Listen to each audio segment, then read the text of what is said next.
Jadi sesuatu itu kalau sudah masuk dalam taraf cinta dalam segala hal, maka semua itu akan menjadi ringan.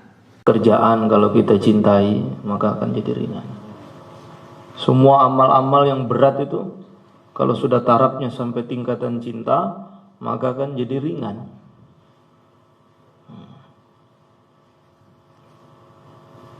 Ini ayahnya Gus Hanif ini pernah bilang, dokter Tunjung itu kalau operasi tulang itu kadang dari pagi Gus ya, dari pagi itu sampai sore 6 jam itu bedah orang hingga kakinya tuh bengkak.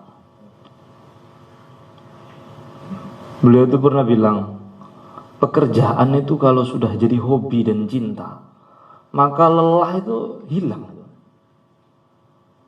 Kayak orang suka bola itu tayangnya jam 12, kadang jam 1, jam 2, itu hilang ngantuk itu. Nggak ada berat lagi, nggak melek terus dia. Dan cerdas sendiri, orang jatuh cinta itu cerdas. Jadi nggak ada orang bodoh, yang ada itu orang yang tidak cinta. Karena orang tuh kalau sudah suka sesuatu, hafal mesti itu. Dia adalah orang ya, yang senang sama seorang wanita, lamarannya diterima, langsung hafal itu nama bapaknya, nama ibunya, biasanya jam segini ngapain, ya, sampai merek sendal apa hafal semua itu.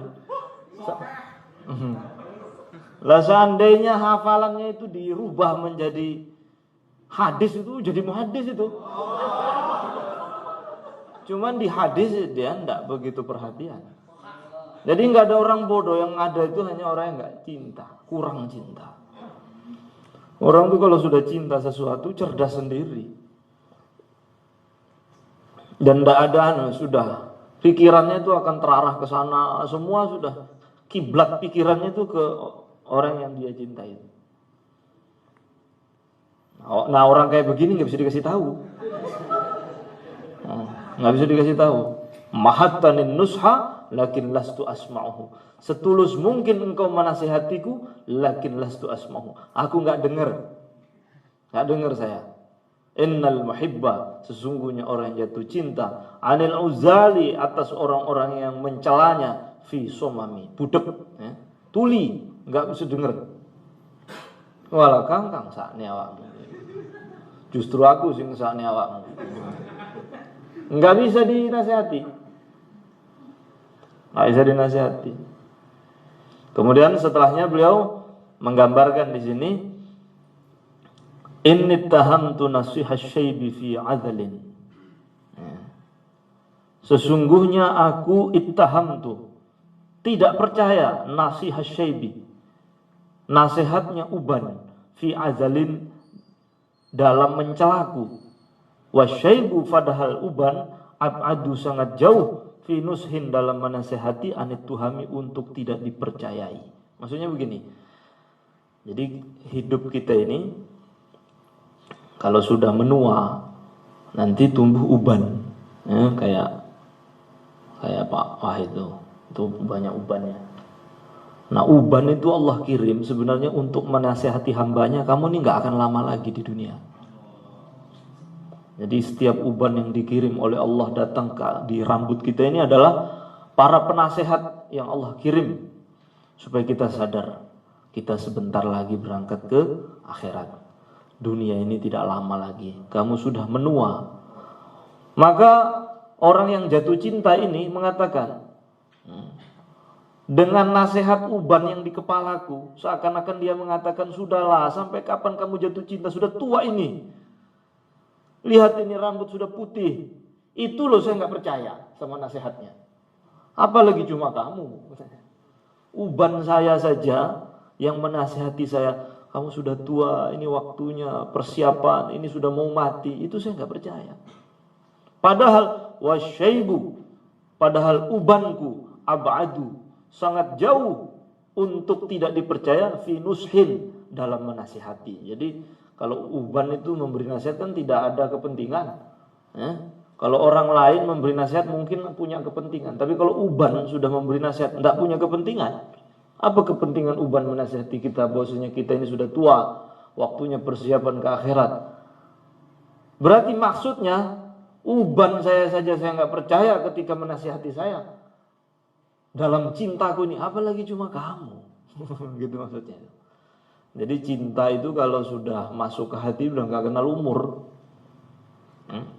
Seandainya dia sudah berjuang dalam cintanya hanya sisa 1 hari, maka dia akan korbankan 1 hari sisa umurnya untuk bertemu sama kekasihnya. Nggak akan nyerah itu.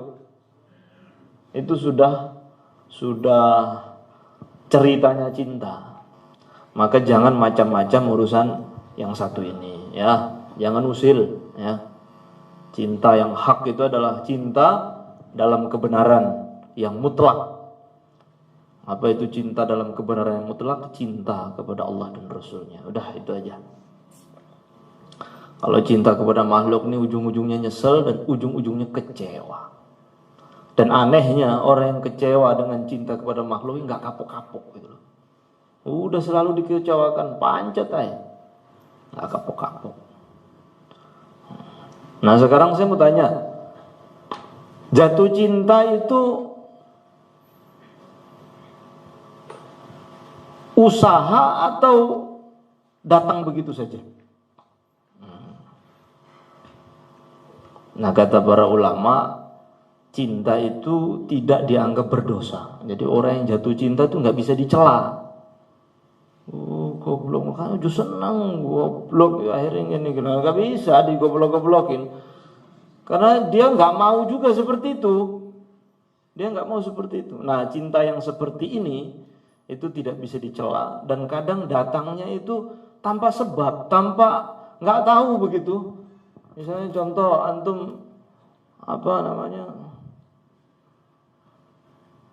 keluar dari toko begitu, terus antum masukkan kunci ke motor, terus antum buka, antum gerakan, loh kok nggak bisa muter nih.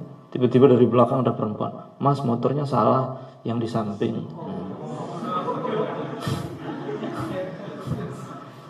Oh ya maaf mbak, barku itu kilingan terus.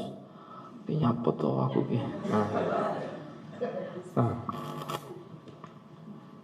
Kadang cuman kan itu enggak disengaja itu.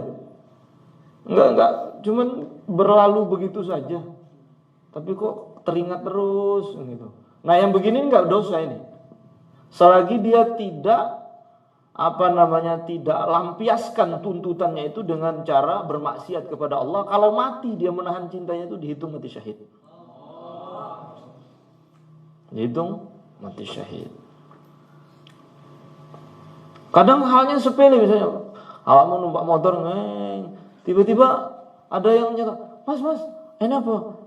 Jagangnya masih oh ya makasih. Bar kuwi kilingan terus. Kok aku sing dianu ya? Kok aku lu pancen sing jagang keliru awakmu kok aku. Kok gitu ya? Aduh. Udah enggak enak makan. Nah, seandainya itu ditahan, tak temoni para kakak oleh iki dosa. Mbok tahan, mbok empet ngono. Kamu tahan enggak mau. Temui para kakak iso. Gak oleh. Iki dosa kene gak. Ketika antum tahan terus mati, mati syahid. Tapi kalau ada cinta yang usil, ya, anake sapa kuwi? Kang, kuwi jenenge sapa? Ngono. Usil dia, tanya-tanya, ya, buat kertas yang buat kertas terus dilipet kayak pesawat yang ngono lho, ditulis nang kono kuwi, I love you. Ngono. Kuwi wis ulahmu kuwi. Nah, kalau itu dosa kalau jatuh cinta yang model itu, karena antum ikhtiar telah usaha melanggar, maka ya yang begini bukan mati syahid kalau begini nih, mati sangit gitu. Sakne. Jangan usil ya. Karena kalau urusan yang begini ini enggak ada obatnya. Enggak ada obatnya. Dan Masya Allah ajaib ya. Ajaib ini. Makanya rajanya sifat itu adalah cinta. Rajanya sifat. Sebagaimana rajanya anggota badan ini adalah hati. Nah, tempatnya cinta itu di hati. Maka barometer manusia itu hidup ini, lihatlah cintanya. Seandainya tidak Allah ciptakan namanya cinta, maka dunia ini tidak akan muncul keajaiban. Nggak ada keajaiban lagi. Munculnya cerita-cerita yang luar biasa, yang mengagumkan, itu kan karena ada cinta itu. Nah, maka sekarang antum letakkan tuh di mana? Kalau di istri, Pak, ya kalau berlebihan nggak boleh. Maka Nabi SAW bersabda, ahbib habibaka haunama. Cintalah kekasihmu itu sesuai sekedarnya. Jadi apa-apa itu kalau pas dosisnya, itu menjadi bermanfaat. Seperti obat. Obat itu kalau diminum 3 kali sehari, bagus. Antum yang sakit jadi sembuh. Tapi mbok satu renteng, ya modiar. Berbusa mulut antum itu. Cinta itu seperti obat hidup. Tapi kalau berlebihan, berbusa mulut kita. Maksudnya cinta yang berlebihan itu apa? Udah nggak dengar nasihat orang lain, nggak ada masukan, buta. Nah, orang tuh kadang mencintai istrinya sampai tingkatan tidak bisa memisah antara hak dan batil yang keluar dari lidah istrinya. Ini bahaya ini. Ini dalam istri, kalau bukan istri nggak usah dibahas, jelas salah kalau itu. Sing wis genah halal gitu loh. Itu pun harus dengan takaran yang pas. Jadi mau heb. Wis ndek bojo kudu ngerti iki. Nah. Pak Iswandi, terus Mas Ferry. Semua ini kan senior kita ini. Nah, sing bujang-bujang itu kan makhluk-makhluk yang belum pernah merasakan dunia dan seisinya. Ngesane uripmu Kang.